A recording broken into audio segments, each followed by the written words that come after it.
अजी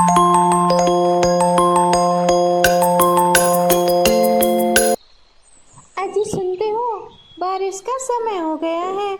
हमें अपने लिए अनाज भी इकट्ठा करना है और अपना घर भी पक्का करना है। अरे हाँ गौरी, तुम सही कह रही हो। इस बार मैं अपना घर बांस का बनाऊंगा और ऊपर की छत घास फूस से बनाऊंगा, जिससे बरसात में हमारे घर में पानी नहीं आएगा। अरे हाँ, ये प्लान तो बहुत अच्छा है कालू जी। आप जल्दी से जल्दी अपना घोंसला बना लीजिए। मैं पेट से हूँ, मैं आपकी कोई मदद नहीं कर पाऊंगी। हाँ गौरी, मैं जानता हूँ तुम अपना और मेरे बच्चे का अच्छे से ख्याल रखो। मैं किसी और की मदद ले लूँगा। अरे, अगर आपको मदद ही ले लेती हैं तो अपने भाई से क्यों नहीं ले लेते? वैसे भी वो निकम्मा सारा टाइम सोता ही तो रहता है। वैसे भी उसे कुछ काम तो है नहीं। अरे हाँ गौरी, मैं अपने भाई भूरा के पास जाता हूँ, वो मेरी मदद ज़रूर करेगा। हाँ, वो थोड़ा आलसी ज़रूर है, लेकिन निकम्मा नहीं है। आज भी उसके जैसा पक्का घोंसला पूरे जंगल में नहीं बना सकता कोई। अब मैं भूरे के पास मदद मांगने जाता हूँ। ये कहकर कालू कौवा भूरा के पास चला जाता है और थोड़ी ही देर में उसे भूरा कौवा एक पेड़ पर सोता हुआ दिखाई देता है। और कालू कौवा भूरा कौवा के पास आकर बैठ जाता है और उसे जगाने की कोशिश करता है। ओ भूरे, ओ भूरे, चल उठ, सूरज सर पे चढ़ाया है। कौन है भाई? क्यों मेरी नींद खराब कर रहा हो? अरे, मैं तेरा भाई हूँ कालू। देख, पूरा दिन निकल आया है और तू अभी तक सो रहा है। चल जल्दी से उठ जा, मुझे तुझसे बहुत ज़रूरी बात करनी है। हाँ भैया, बताइए, आप किसी काम से मेरे पास आए हैं? हाँ भूरा, मेरा घर टूट रहा है, बारिश का भी समय होने वाला है। मैं सोच रहा हूँ इस बार बांस का घर बनाऊँगा और ऊपर की छत घास फूस से बनाऊँगा, लेकिन गौरी पेट से है, मैं अकेले ये सब नहीं कर सकता। अगर वो सही होती तो वो मेरी मदद करा देती, इसीलिए मैं तुझसे मदद मांगने आया हूँ। क्या तू मेरा घर पक्का करने में मेरी मदद करेगा? अरे हाँ भाई, बिल्कुल, मैं तुम्हारा घर बनाने में मदद ज़रूर करूँगा और ये मैं बस तुम्हारे लिए करूँगा। तो फिर ठीक है, हम दोनों घर बनाने के लिए सामान इकट्ठा कर लेते हैं। ये कहकर वो दोनों वहाँ से चले जाते हैं और थोड़ी ही दूर पर उन्हें बांस का पेड़ दिखाई दे जाता है और वो दोनों बांस का गट्ठर बनाकर रख लेते हैं और उस गट्ठर को धीरे धीरे घर में बदल देते हैं। और 2-4 दिन की मेहनत के बाद वो दोनों एक सुंदर सा बांस का घर बनाकर तैयार कर लेते हैं। अरे वाह देवर जी, आपका तो घर बनाने में वाकई में कोई हाथ नहीं पकड़ सकता। कालू जी सही बोल रहे थे। आप भूरा गौरी की किसी बात का कोई जवाब नहीं देता है। अच्छा भैया, मैं अब चलता हूँ। इतनी देर में मीनू मौसी वहाँ पर आ जाती है। अरे वाह कालू, तूने तो कितना सुंदर घर बना लिया। वाकई में तेरा घर तो बहुत अच्छा बन गया है। और ये भूरा, ये निकम्मा यहाँ पर क्या कर रहा है? काम धाम कुछ करता नहीं है, सारा दिन सोता रहता है। अरे नहीं मौसी, ऐसी बात नहीं है। भूरा ने ये घर बनाने में मेरी बहुत मदद की है। सच कहूँ तो इसके बिना मैं ये घर बना ही नहीं पाता। पक्का घर बनाने में भूरा का कोई हाथ नहीं पकड़ सकता।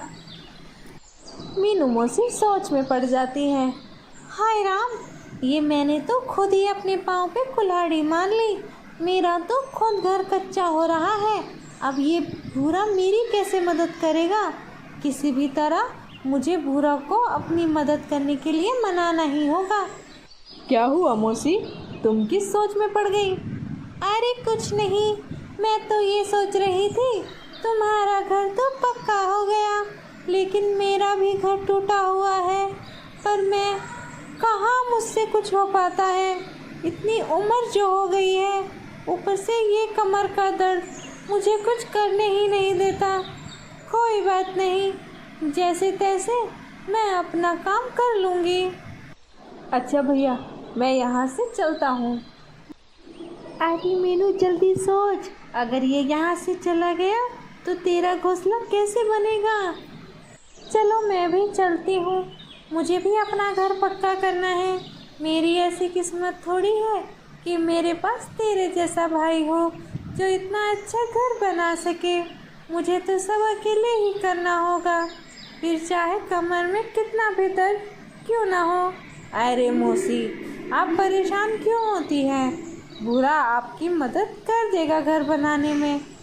हाँ मौसी, आप परेशान मत होइए, मैं आपका घर बना दूंगा, लेकिन बदले में आपको मुझे अनाज देना होगा। ठीक है, तू अनाज ले लेना, पर तू मेरा घर पक्का कर दे, मैं तुझे अनाज लाकर दे दूंगी। मीनू मौसी चिकनी चुपड़ी बातों से भूरा को अपनी ओर कर ही लेती है और भूरा बहुत मेहनत के साथ मीनू मौसी का घर पक्का कर देता है। और पक्का होने के बाद, मौसी देखो, आपका घर पक्का हो गया है।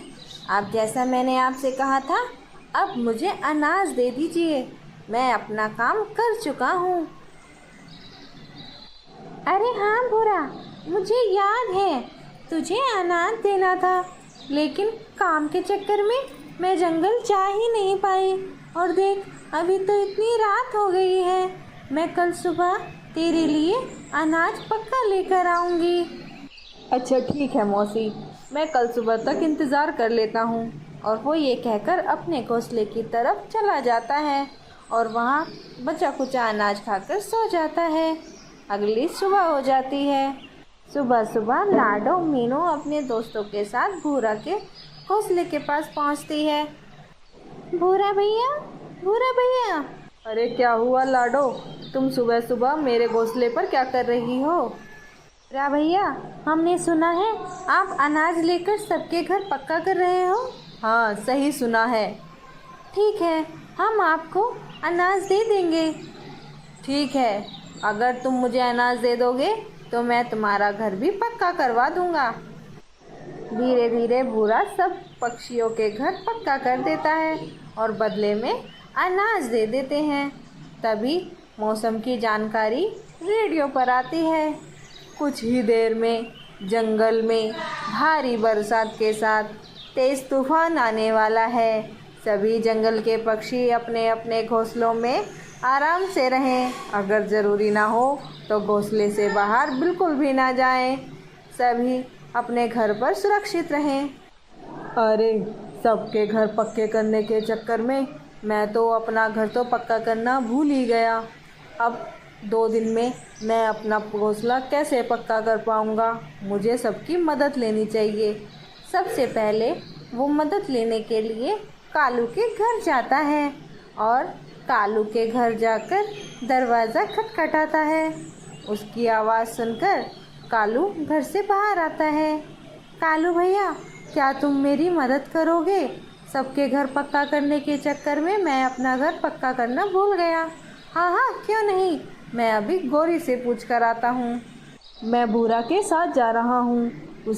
अरे जाओ जाओ, कहीं जाने की ज़रूरत नहीं है तुम्हें उसके निकम्मे के साथ। हमें क्या ज़रूरत पड़ी है उसका काम करने की?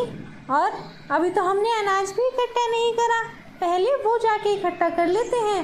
वो तो वैसे भी निकम्मा है, जो चाहे वो करे, कहीं ज़रूरत नहीं है जाने की। ये सारी बातें भूरा सुन लेता है और बिना कुछ कहे वहाँ से चला जाता है। कालू घर के बाहर जाकर देखता है तो भूरा वहाँ नहीं होता। लगता है भूरा ने सारी बातें सुन ली और वो फिर मीनू की मौसी के पास जाता है और मीनू मौसी से मदद मांगता है।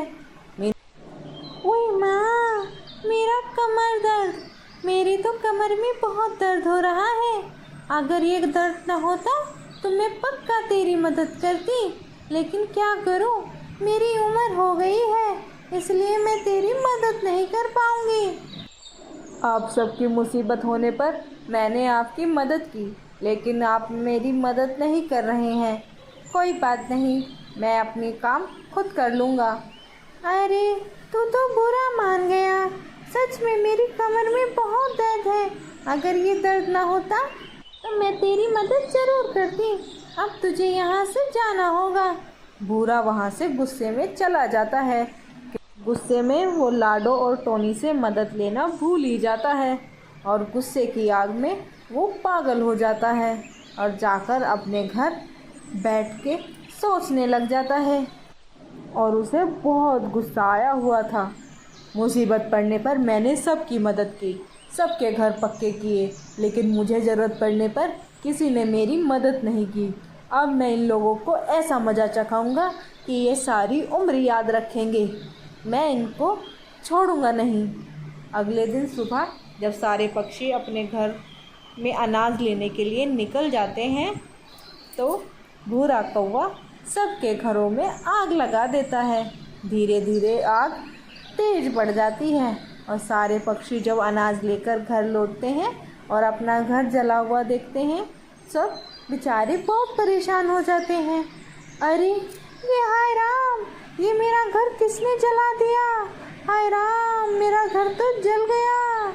भूरा कौवा ऊपर बैठा हुआ सब कुछ देख रहा था। कालू जी देखिए ना, हमारा घर जल रहा है। मेरा बच्चा भी अंदर था। अरे ये मैंने गुस्से में क्या कर दिया। भूरा को अपनी गलती का एहसास हो जाता है। थोड़ी ही देर में तेज गड़गड़ाहट के साथ बारिश हो जाती है और घोंसलों में लगी आग बुझ जाती है। कालू अंदर जाकर देखता है तो वहाँ उनका बेटा नहीं होता।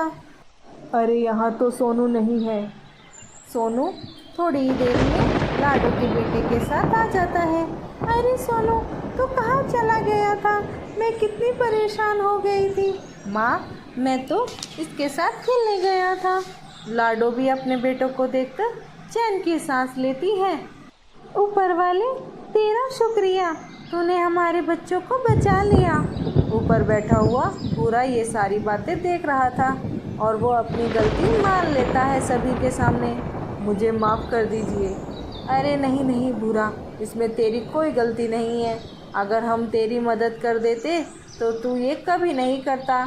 बाद में भूरा सबके घर पक्का करने में मदद करता है और सब एक साथ मिलकर जंगल में खुशी खुशी